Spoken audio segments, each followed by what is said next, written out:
Primeira carta de Paulo a Timóteo, capítulo 1.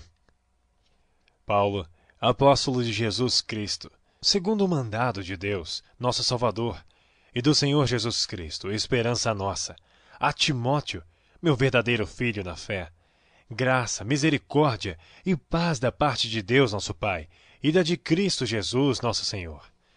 Como te roguei, quando parti para a Macedônia, que ficasses em Éfeso, para advertires alguns que não ensinem outra doutrina, nem se deem a fábulas ou genealogias intermináveis, que mais produzem questões do que edificação de Deus, que consiste na fé. Assim eu faço agora. Ora, o fim do mandamento é o amor de um coração puro, e de uma boa consciência e de uma fé não fingida, do que desviando-se alguns, se entregaram a vãs contendas, querendo ser mestres da lei e não entendendo nem o que dizem nem o que afirmam. Sabemos, porém, que a lei é boa, se alguém dela usa legitimamente. Sabendo isto, que a lei não é feita para o justo, mas para os injustos e obstinados, para os ímpios e pecadores, para os profanos e irreligiosos, para os parricidas e matricidas, para os homicidas, para os devassos, para os sodomitas, para os roubadores de homens, para os mentirosos, para os perjuros, e para o que for contrário à sã doutrina, conforme o evangelho da glória de Deus bem-aventurado que me foi confiado. E dou graças ao que me tem confortado, a Cristo Jesus, Senhor nosso, porque me teve por fiel, pondo-me no ministério. A mim, que dantes fui blasfemo e perseguidor injurioso, mas alcancei misericórdia, porque eu fiz ignorantemente na incredulidade. E a graça de nosso Senhor superabundou com a fé e amor que há em Jesus Cristo. Esta é uma palavra fiel e digna de toda aceitação, que Cristo Jesus veio ao mundo para salvar os pecadores, dos quais eu sou o principal. Mas por isso alcancei misericórdia, para que em mim, que sou o principal, Jesus Cristo mostrasse toda a sua longanimidade, para exemplo dos que haviam de crer nele para a vida eterna. Ora, ao Rei dos séculos, imortal, invisível, ao único Deus sábio, seja a honra e glória para todo sempre. Amém. Este mandamento te dou, meu filho Timóteo, que segundo as profecias que houve acerca de ti, milites por elas boa milícia, conservando a fé e a boa consciência, a qual alguns, rejeitando, fizeram naufrágio na fé. E entre esses foram Himeneu e Alexandre, os quais entreguei a Satanás, para que aprendam a não blasfemar. Capítulo 2. Admoesto-te, pois, antes de tudo, que se façam deprecações, orações, intercessões e ações de graças por todos os homens, pelos reis e por todos os que estão em eminência, para que tenhamos uma vida quieta e sossegada em toda a piedade e honestidade, porque isto é bom e agradável diante de Deus nosso Senhor, que quer que todos os homens se salvem e venham ao conhecimento da verdade. Porque há um só Deus e um só mediador entre Deus e os homens, Jesus Cristo, homem, o qual se deu a si mesmo em preço de redenção por todos, para servir de testemunho a seu tempo, para o que, digo a verdade em Cristo, não minto, fui constituído pregador e apóstolo e doutor dos gentios na fé e na verdade. Quero, pois, que os homens orem em todo lugar, levantando mãos santas, sem ira nem contenda. Que do mesmo modo as mulheres se ataviem em traje honesto, com pudor e modéstia, não com tranças, ou com ouro, ou pérolas, ou vestidos preciosos, mas, como convém a mulheres que fazem profissão de servir a Deus, com boas obras. A mulher aprenda em silêncio com toda sujeição. Não permito, porém, que a mulher ensine, nem use de autoridade sobre o marido, mas que esteja em silêncio, porque primeiro foi formado Adão, depois Eva. E Adão não foi enganado, mas a mulher, sendo enganada, caiu em transgressão. Salvar-se-á, porém, dando à luz filhos, se permanecer com modéstia na fé, no amor e na santificação. Capítulo 3. Esta é uma palavra fiel. Se alguém deseja o episcopado, excelente obra deseja. Convém, pois, que o bispo seja irrepreensível, marido de uma mulher, vigilante, sóbrio, honesto, hospitaleiro, apto para ensinar, não dado ao vinho, não espancador, não cobiçoso de torpe ganância, mas moderado, não contencioso, não avarento. Que governe bem a sua própria casa, tendo seus filhos em sujeição, com toda a modéstia. Porque se alguém não sabe governar a sua própria casa, terá cuidado da igreja de Deus? Não neófito, para que, ensoberbecendo-se, não caia na condenação do diabo. Convém também que tenha bom testemunho dos que estão de fora, para que não caia em afronta e no laço do diabo.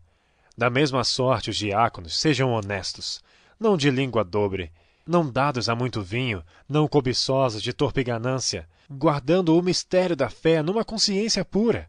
E também estes sejam primeiro provados, depois sirvam, se forem irrepreensíveis.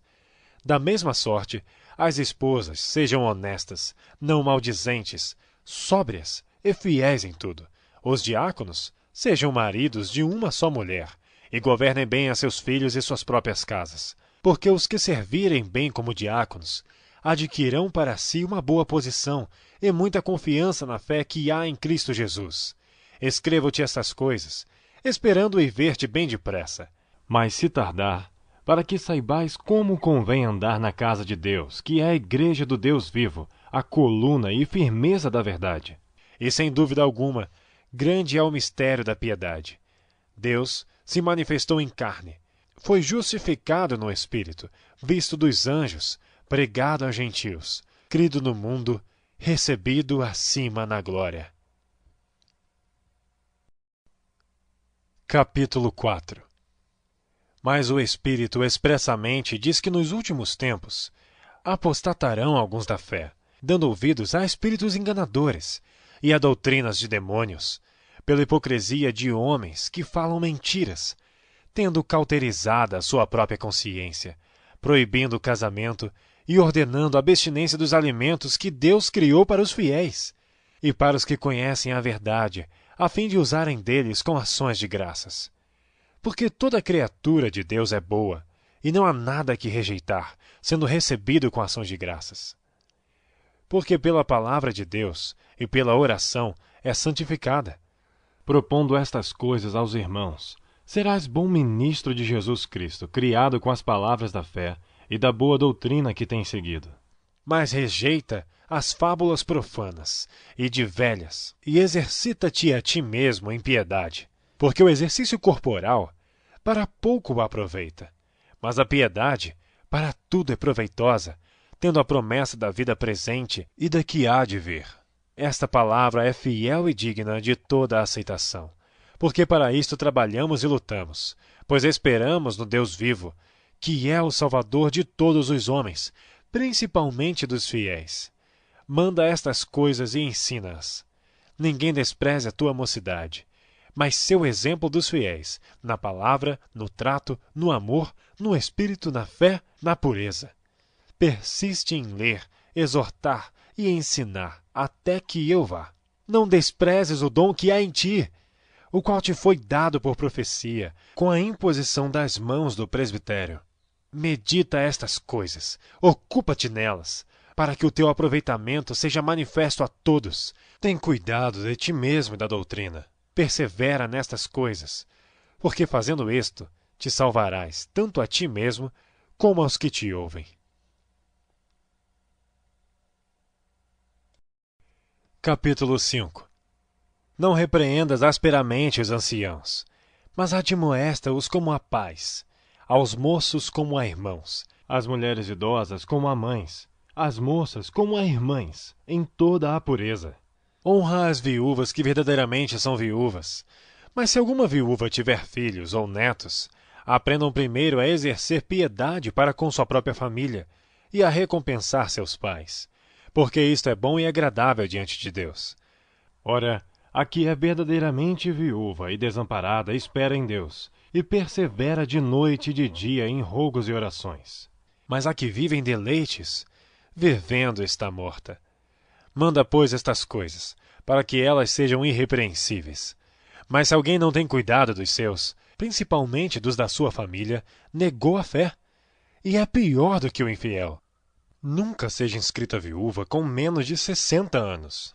E só a que tenha sido mulher de um só marido, tendo testemunho de boas obras, se criou os filhos, se exercitou a hospitalidade, se lavou os pés aos santos, se socorreu os aflitos, se praticou toda boa obra.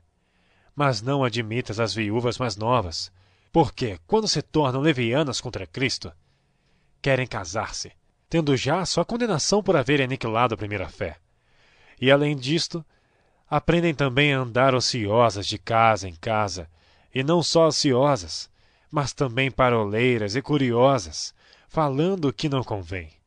Quero, pois, que as que são moças se casem, gerem filhos, governem a casa, e não deem ocasião ao adversário de maldizer, porque já algumas se desviaram, indo após Satanás.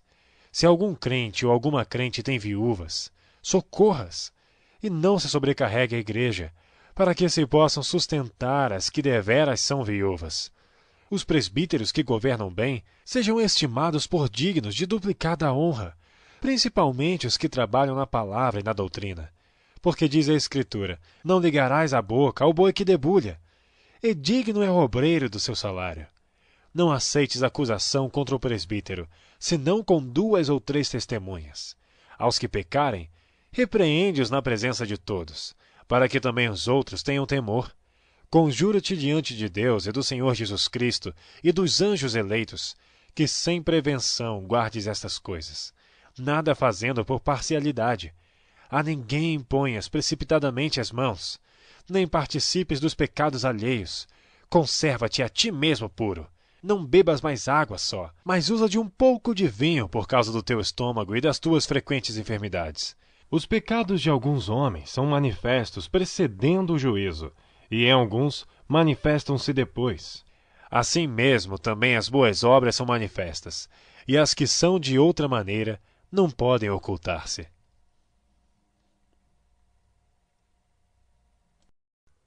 Capítulo 6. Todos os servos que estão debaixo do jugo estimem a seus senhores por dignos de toda a honra, para que o nome de Deus e a doutrina não sejam blasfemados. E os que têm senhores crentes, não os desprezem por serem irmãos, antes os sirvam melhor, porque eles que participam do benefício são crentes e amados. Isto ensina e exorta. Se alguém ensina alguma outra doutrina, e se não conforma com as sãs palavras de nosso Senhor Jesus Cristo, e com a doutrina que é segundo a piedade, é soberbo e nada sabe, mas delira acerca de questões e contendas de palavras, das quais nascem invejas, porfias, blasfêmias, ruins suspeitas, contendas de homens corruptos de entendimento e privados da verdade, cuidando que a piedade seja causa de ganho. Aparta-te dos tais. Mas é grande ganho a piedade com contentamento. Porque nada trouxemos para este mundo, e manifesto é que nada podemos levar dele. Tendo, porém, sustento e com que nos cobrirmos, estejamos com isso contentes. Mas os que querem ser ricos caem em tentação e em laço em muitas concupiscências loucas e nocivas, que submergem os homens na perdição e ruína. Porque o amor ao dinheiro é a raiz de toda a espécie de males. E nessa cobiça alguns se desviaram da fé, e se transpassaram a si mesmos com muitas dores. Mas tu, homem de Deus, foge destas coisas e segue a justiça, a piedade, a fé, o amor, a paciência e a mansidão. Milita a boa milícia da fé. Toma posse da vida eterna, para a qual também foste chamado, tendo já feito boa confissão diante de muitas testemunhas. Mando-te diante de Deus, que todas as coisas vivifica, e de Cristo Jesus, que diante de Pôncio Pilatos deu testemunho de boa confissão, que guardes este mandamento sem mácula e repreensão, até a aparição de nosso Senhor Jesus Cristo, a qual a seu tempo mostrará o bem-aventurado e único poderoso Senhor, Rei dos reis e Senhor dos senhores.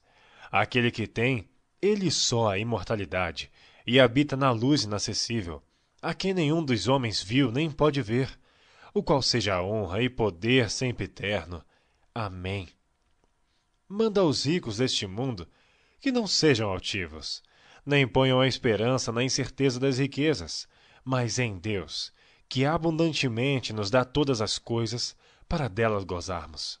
Que façam bem, enriqueçam em boas obras, repartam de boa mente e sejam comunicáveis. Que entesourem para si mesmos um bom fundamento para o futuro, para que possam alcançar a vida eterna.